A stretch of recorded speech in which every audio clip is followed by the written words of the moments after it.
إن الحمد لله الذي هدانا لهذا وما كنا لنهتدي لولا أن هدانا الله ونشهد أن لا إله إلا الله وحده لا شريك له ونشهد أن سيدنا وحبيبنا وشفيعنا ومولانا محمدا عبده ورسوله صلی اللہ تعالی علیہ وعلى آلہ وصحبہ اجمعین. بعد اعوذ باللہ من الشیطان الرجیم. بسم اللہ الرحمن الرحیم. والعصر ان الانسان لفی خسر إلا الذين آمنوا وعملوا الصالحات وتواصوا بالحق وتواصوا بالصبر. صدق اللہ العظیم. یہ مسجد ہمارے اکابر کی مسجد ہے، ہمارے ان بڑوں کی مسجد ہے جن کا صبح سے لے کر شام تک یہی مشغلہ ہے کہ وہ لوگوں کو اللہ کی طرف بلاتے ہیں، اللہ سے جوڑتے ہیں، ایک وحدہ لا شریک کی عبادت کی دعوت دیتے ہیں. یہاں پر بیٹھ کر لب کشائی کرنا اس اعتبار سے گستاخی ہے کہ اکابر کے سامنے چھوٹا کیا بولے گا، اور اس اعتبار سے خوش قسمتی ہے کہ بڑوں کو اپنا سبق سنائیں گے اور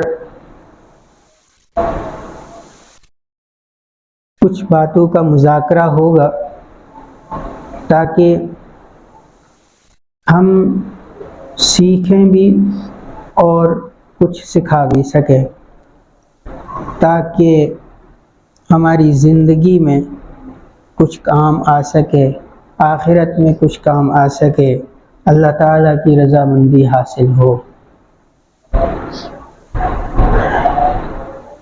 حضرت نبی اکرم صلی اللہ علیہ وسلم نے ارشاد فرمایا ہے، قیامت کے دن وہ دو دوست عرش کے سائے میں ہوں گے ان 7 آدمیوں کے ساتھ میں جن کو بشارت ایک ہی حدیث میں آئی ہے.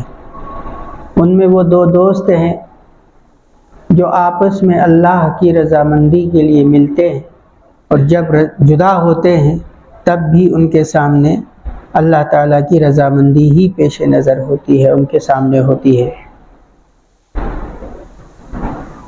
ہم اور آپ اللہ کے نام سے ہی اکٹھے ہیں، ورنہ ہر ایک کا اپنا دھندا ہے، اپنا مشغلہ ہے، اپنا کام ہے.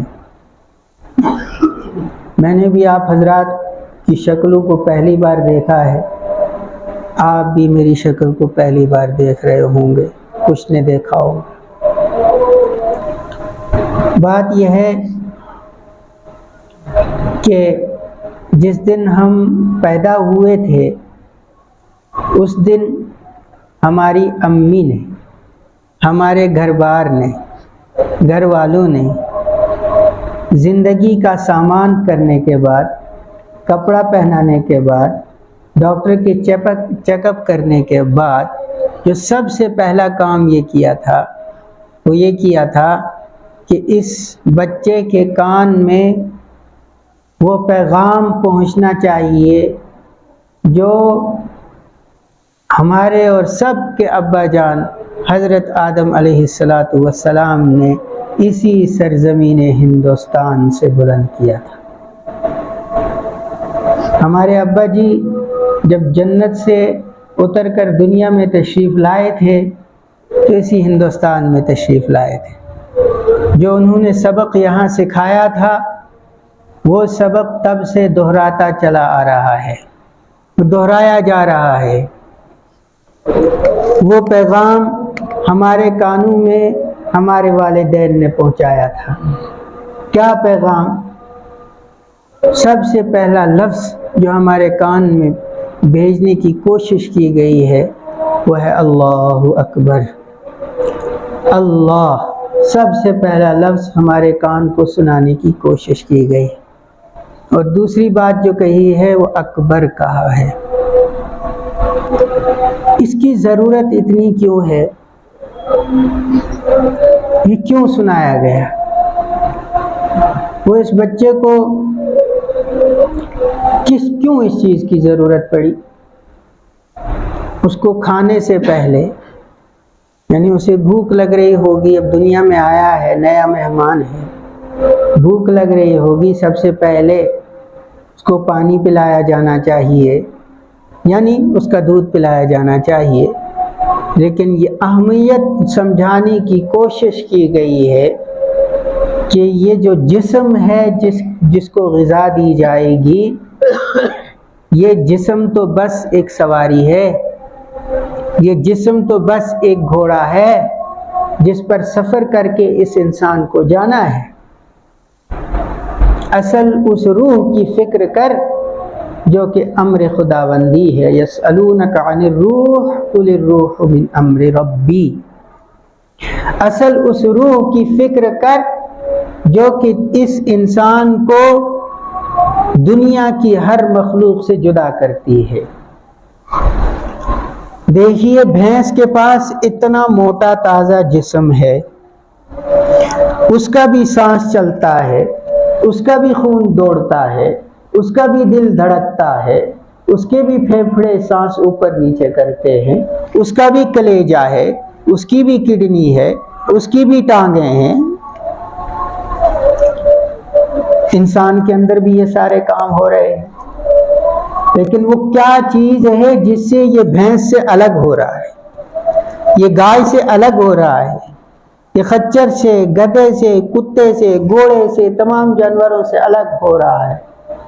وہ روح یہی روح ہے جس کی فکر اسے کرنی ہے، اس کی غذا اسے پہلے دی جائے گی تاکہ وہ وعدہ جو کر کے آیا تھا وہ بھول نہ جائے۔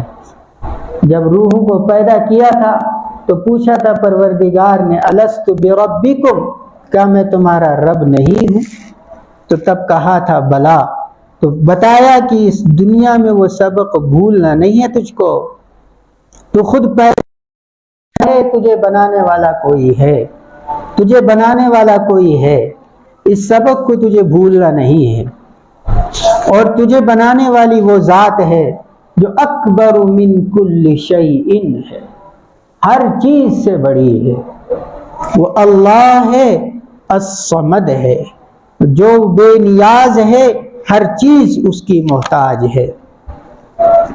خلق السماوات والارض، جس نے آسمانوں کو پیدا کیا ہے، جس نے زمینوں کو پیدا کیا ہے، بالحق، حق کے ساتھ پیدا کیا ہے۔ افحسبتم انما خلقناکم عبثا، کیا تم یہ سمجھتے ہو کہ ہم نے تم کو بیکار پیدا کر دیا ہے؟ یوں ہی بیکار نہیں پیدا کیا ہے۔ وانکم الینا لا ترجعون، کیا تم ہماری طرف لوٹ کر نہیں آؤ گے؟ کیا تمہیں اپنی زندگی کا حساب نہیں دینا ہوگا؟ کیا تمہیں زندگی کے سانسوں کا حساب نہیں دینا ہوگا؟ تم سمجھتے ہو تم کو بیکار پیدا کر دیا گیا؟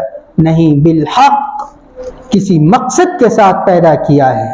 تعالی عما یشرکون، لہذا بچے ابھی سے تو یاد رکھ لے، تیرا خدا واحد خدا ہے۔ الہکم الہ واحد، تمہارا خدا ایک خدا ہے، اس کے سوا ہمیں کسی کی ضرورت ہی نہیں ہے۔ وہ ایسا خدا ہے جب تمہیں کسی چیز کی ضرورت پڑتی ہے، اذا سألک عبادی عنی فإنی قریب اجیب دعوت الداع اذا دعانی۔ وہ ایسا خدا ہے کہ جب بھی بندہ اسے پکارتا ہے، لاکھوں اور کروڑوں اور اربوں آوازیں اللہ کے پاس جاتی ہے، وہ ہر آواز کو الگ سنتا ہے، ہر آواز کو بہترین طریقے سے سنتا ہے، ہر آواز کو محفوظ رکھتا ہے اور ہر آواز کا جواب دیتا ہے۔ وہ خدا ہے۔ تم نماز پڑھتے ہو الحمدللہ رب العالمین جیسے ہی شروع کرتے ہو ہر بندے کو اللہ کا جواب آتا ہے حمدنی ربی حمدنی عبدی، میرے بندے نے میری تعریف کی ہے۔ الرحمن الرحیم جب تم پڑھتے ہو ہر بندے کو یہ جواب دیا جاتا ہے اثنا علی عبدی، میرے بندے نے میری تعریف کی ہے۔ تم مالک یوم الدین پڑھتے ہو ہر بندے کو یہ آواز دی جاتی ہے مجدنی ربی، مجدنی عبدی، میرے بندے نے میری تعریف کی ہے، میری بلندی کو بیان کیا ہے۔ ہر بندے کو اللہ جواب دیتے ہیں فإنی قریب اجیب دعوت الداع خلق الانسان، انسان کو پیدا کیا ہے من نطفۃ، ایک ناشئی سی ناچیز سے پیدا کیا ہے، لم یکن شیئا مذکورا، جو ایسی چیز تھی جس کا نام لینا بھی انسان گوارا نہیں کرتا ہے، کی ہے بچے کو پہلے کان میں ڈال دیا گیا، بچہ تجھے آگے چلنا ہے، آگے تجھے دودھ کی ضرورت پڑے گی، گائے کی دودھ کی، والانعام خلقناها، ہم نے ان چوپایوں کو پیدا کیا ہے، لکم فیہا دفء، اللہ نے سردیوں کا سامان ان چوپایوں پر رکھ دیا ہے، اون رکھ دیے ہیں، بال رکھ دیے ہیں، ومنافع، دوسرے فائدے رکھ دیے ہیں، ومما تاکلون، اور کو تم کھاتے بھی ہو، ولکم فیہا جمال، ان چوپایوں کے اندر تمہارے لیے خوبصورتی ہے، حین تریحون، جب وہ شام کو پیٹ بھرے ہوئے واپس آتے ہیں، وحین تسرحون، جب تم صبح ان کو جنگل لے جاتے ہو چرانے کے لیے، وتحمل اثقالکم، یہ گھوڑے گدے خچر اٹھاتے ہیں تمہارے سامان کو، الی بلد، ایسے شہر کی طرف، لم تکونوا بالغیہ، جہاں تم نہیں پہنچا سکتے تھے، الا بشق الانفس، مگر نفس کی جان کی سختیوں کے ساتھ، ان ربکم لرؤوف رحیم، تمہارا پروردگار بہت مہربان ہے، بہت رحم کرنے والا ہے، والخیلا، گھوڑے بنائے ہیں، والبغالا، خچر بنائے ہیں، والحمیرا، گدھے بنائے ہیں، لترکبوہا، تم ان پر سوار ہوتے ہو، وزینتن، اور تمہارے پاس تم کو گاڑیاں دی ہیں تمہاری زینت کے لیے دی ہے، تم کو سواری دی ہے تمہاری زینت کے لیے دی ہے، فخر کرتا ہے میرے پاس فلاں گاڑی اور مرسیڈیز اور فلاں گاڑی ہے جی۔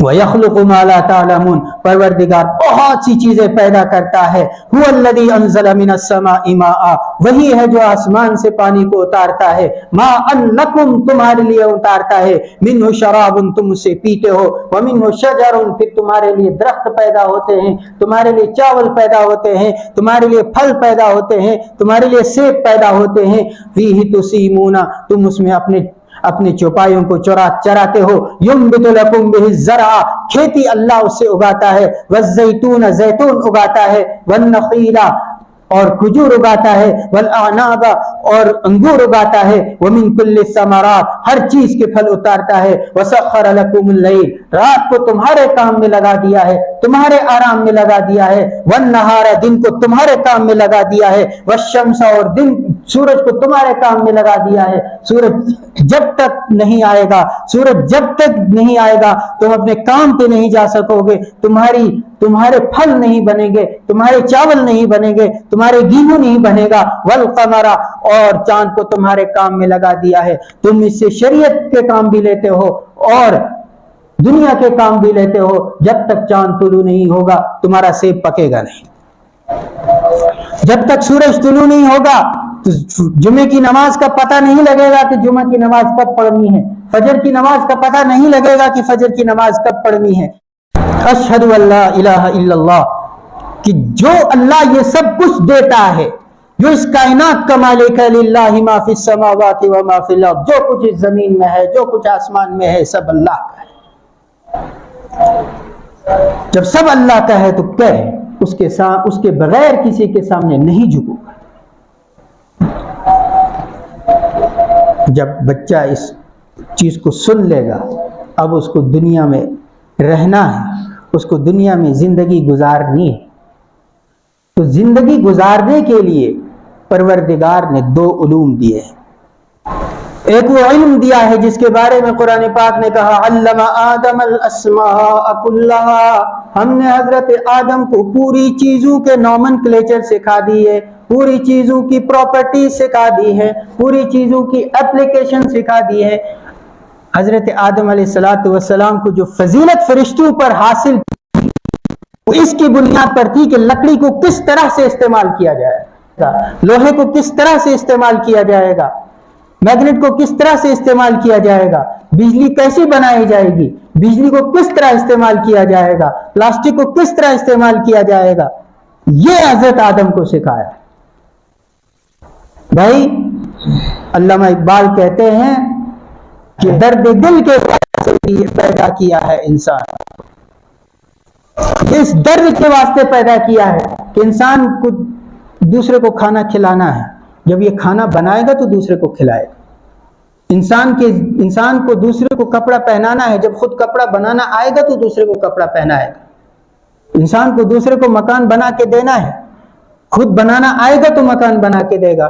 ٹیکنالوجی سکھائی ہے انسان کو، تو پھر ٹیکنالوجی کا استعمال کیسے کرنا ہے پھر وہ ساتھ میں بتایا ہے، یہ علم شریعت ہے۔ تو دنیا آباد دو چیزوں سے ہوتی ہے، ٹیکنالوجی کا استعمال اور ٹیکنالوجی کا صحیح استعمال۔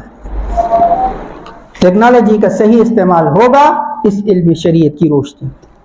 حضرت آدم علیہ السلام کا زمانہ تھا، چھوٹی آبادی تھی، چھوٹی ضروریات تھی، اسی اعتبار سے شریعت کو بتایا گیا۔ جب ترقی ہوئی، ملکوں میں آبادی پھیلی، انسان بڑھتے گئے تو شریعت میں ترمیمات ہوتی گئی، قانون تبدیل ہوتا گیا۔ دیکھیے دستور توحید ہے، دستور توحید رہے گا اور قانون میں تبدیلی ہوتی جائے، اور آخر میں جب انسانیت بالغ ہو گئی، جب انسانیت بحیثیت انسانیت بالغ ہو گئی تو اعلان فرما دیا الیوم اکملت لکم دینکم واتممت علیکم نعمتی ورضیت لکم الاسلام دینا۔ آج ہم نے اپنی نعمت کو انسانوں پر پورا کر دیا ہے، آج ہم نے نعمت کو مکمل کر دیا ہے اور اسلام کو اس کی زندگی کے قانون کے طور پر ہم راضی ہو گئے۔ اس لیے اب اشہد ان محمد رسول اللہ صلی اللہ علیہ وسلم، اس لیے اب زندگی اسی طریقے پر گزرے گی۔ اب انسان کو دیکھنا ہے، بچہ تو بول نہیں سکتا لیکن تیری ماں کو یہ خیال رکھنا ہے جب تجھے دودھ پلائے گی تو بسم اللہ پڑھ کے پلائے گی، جب تجھے چھوٹا سا کپڑا پہنائے گی، قمیص پہنائے گی، چھوٹا سا ازار پہنائے گی تو دائیں پیر میں اور دائیں ہاتھ میں پہنائے گی، یہ تبھی سے اس کا خیال رکھا جائے گا۔ یہ ماں کو بھی سکھایا جا رہا ہے اور بچے کو بھی سکھایا جا رہا ہے۔ حی علی الصلاۃ، آ جاؤ نماز کی طرف، آ جاؤ نماز کی طرف۔ مسجد میں بلایا، اب تیاری کرو مسجد میں آ جاؤ۔ مسجد میں آپ کو صرف نماز پڑھانے کے لیے نہیں بلایا جاتا ہے، یہاں آپ کو پورا دین سکھایا جاتا ہے۔ مسجد میں آپ 2.5 گھنٹے آتے ہیں، 2.5 گھنٹے کی ترتیب پہلے سے اللہ نے بنا رکھی ہے، روزانہ کی 2.5 گھنٹے کی ترتیب ہے۔ 5 نمازوں میں آدھا گھنٹہ آپ لگا دیجئے تو 2.5 گھنٹے کی ترتیب اللہ نے پہلے سے بنا رکھی ہے۔ اس 2.5 گھنٹے کے میں کیا کرنا ہے آپ کو؟ صرف نماز پڑھنی ہے، نماز کو غور سے پڑھنا ہے۔ یہاں آپ ادب سے بیٹھیں گے، یہاں آپ احترام سے بیٹھیں گے، یہاں مسجد میں آپ دنیا کی باتیں کرنا آپ کے لیے بین کر دیا گیا ہے، یہاں آپ جھوٹ نہیں بولتے ہیں، یہاں آپ دھوکہ نہیں دیتے ہیں، پڑوسی کو ستاتے نہیں ہیں جو آپ کے پاس میں بیٹھا ہے، یہاں آپ گندگی نہیں کرتے ہیں، سلیقے سے بیٹھتے ہیں۔ تو آپ کو 2.5 گھنٹے میں یہ سکھایا گیا ہے، آپ کو پریکٹس کروائی جاتی ہے بار بار بلا کے مسجد کے اندر کہ جب یہاں سے نکلے گا تو نکلتے دوسرے کا جوتا نہیں لے جانا، اور نکلتے ہوئے بیوی میں دھکا نہیں دینا کسی کو، یہ تو تکلیف ہے۔ جس طرح آپ نماز میں بیٹھے بیٹھے، مسجد میں بیٹھے بیٹھے کسی کو تکلیف نہیں دے سکتے تو مسجد کی سیڑھی پر بھی کسی کو تکلیف نہیں رہ سکتی۔ جس طرح آپ یہاں جھوٹ نہیں بولیں گے باہر بھی جھوٹ نہیں بولیں گے، جس طرح آپ یہاں دھوکہ نہیں دیں گے باہر بھی دھوکہ نہیں دیں گے۔ یہ پورا دین آپ کو یہاں سکھایا جا رہا ہے۔ شرط یہ ہے کہ ہم نماز کو اس نماز کے ساتھ پڑھیں، اس کے حق کے ساتھ پڑھیں۔ ہمارے تبلیغی حضرات کہتے ہیں کہ نماز کو پڑھایا جاتا ہے تاکہ زندگی صفت صلاۃ پر آ جائے۔ تو صفت صلاۃ کیا ہے؟ یہی ہے اللہ کے سامنے کھڑا ہے تو اب اس کو ہر وقت اللہ یاد رہنا چاہیے. یہاں غلط کام نہیں کر سکتا تو ہر وقت یہ اس چیز کا خیال رکھے کہ غلط کام نہیں کرو. حی علی الفلاح، یہی کامیابی ہے، آؤ اسی کامیابی کی طرف. لیکن مسئلہ یہ ہے، کہتے ہیں ماحول خراب ہے، کہتے ہیں ماحول خراب ہے، ماحول ہمیں چلنے نہیں دیتا. جی ماحول چلنے نہیں دیتا، نعوذ باللہ نعوذ باللہ. اللہ لا الہ الا هو الحی القیوم. تم نے یہ نہیں پڑھا کہ اللہ جس کے سوا کوئی معبود نہیں ہے، وہ زندہ ہے، ہر وقت زندہ ہے. القیوم، تھامے ہوئے ہے، خود اپنے وجود میں تھما ہوا ہے اور دوسروں کو تھامنے والا ہے. تم بنا دیے، یہ بہانہ نہیں چلے گا. اللہ پوچھے گا تم نے مجھ سے کیوں نہیں مدد مانگی؟ تم نے اگر مدد مانگی بھی تھی، ایاک نعبد و ایاک نستعین تم نے پڑھا تھا لیکن دل سے نہیں پڑھا تھا، تم حاضر تھے. اہدنا الصراط المستقیم تم نے پڑھا تھا نماز میں، لیکن وہ یوں ہی خانہ پوری پڑھی تھی آپ نے. اللہ تو وہ ہے لا تأخذہ سنۃ، جس کو اونگ نہیں آتی ہے، ولا نوم، اور نیند بھی نہیں آتی ہے. کہاں غافل پڑے، کہاں غافل پڑے. اس چیز کا ہم خیال رکھیں گے. اللہ تعالیٰ سمجھ کی توفیق عطا فرمائے. سامنے آ جاتی ہے لیکن ہوتا کیا ہے، یہ بات ہم یہیں جھاڑ کے چلے جاتے ہیں. جب ہم جھاڑ کے چلیں گے تو قرآن پاک کہتا ہے ان الانسان لفی خسر، بے شک بلا شبہ انسان خسارے میں ہے. قرآن کا لفظ ہونا کافی تھا لیکن ساتھ میں ان بھی لگا دیا اور یہاں لام بھی لگا دیا. اللہ بے شک کہے، کتنی بڑی بات ہے. ان الانسان لفی خسر الا الذین آمنوا، جو ان باتوں سوائے ان لوگوں کے جو ان باتوں پر یقین رکھتے ہیں. دل سے مان لے کر نام ایمان، اور دل سے مانا ہے کہ اللہ ایک ہے، عمل سے کر کے دکھانا یہ اسلام. دل سے مانا ہے نماز فرض ہے، عمل سے کر کے دکھانا یہ اسلام ہے. دل سے مانا ہے ٹوپی پہننا سنت ہے، عمل سے کر کے دکھانا یہ اسلام ہے. الا الذین آمنوا، جو پختہ یقین رکھتے ہیں، وعملوا الصالحات، اور ایمان رکھتے ہیں. اور پھر آگے نسخہ ایک اور بتایا کہ اپنے آپ کو قائم رکھنے کے لیے خود ماحول بناؤ، انتظار مت کرو، خود ماحول بناؤ. وتواصوا بالحق، ایک دوسرے کو وصیت کرو. تواصو، ایک دوسرے کو وصیت کرو. وصیت کا لفظ، جب مرنے والا وصیت لکھواتا ہے اس کی اہمیت کتنی ہوتی ہے. دارالفتہ میں بیٹھ کے دیکھو، پھر جب جھگڑے آتے ہیں یہ تو بابا کی وصیت ہے یہ تو. وتواصو کہا ہے، ایک دوسرے کو بہت تاکید کے ساتھ ایک دوسرے سے کہو، یاد دلاؤ. اور اگر پھر بھی پریشانی ہوتی ہے تو ڈٹے رہو. وتواصوا بالصبر، ڈٹے رہنے کی وصیت کرو. خود بھی ڈٹے رہو اور ڈٹے رہنے کی وصیت کرو. جب یہ کام ہوتا رہے گا تو انشاءاللہ ترقی ہوتی رہے گی. اللہ تعالیٰ سمجھ. سبحان اللہ و بحمدہ.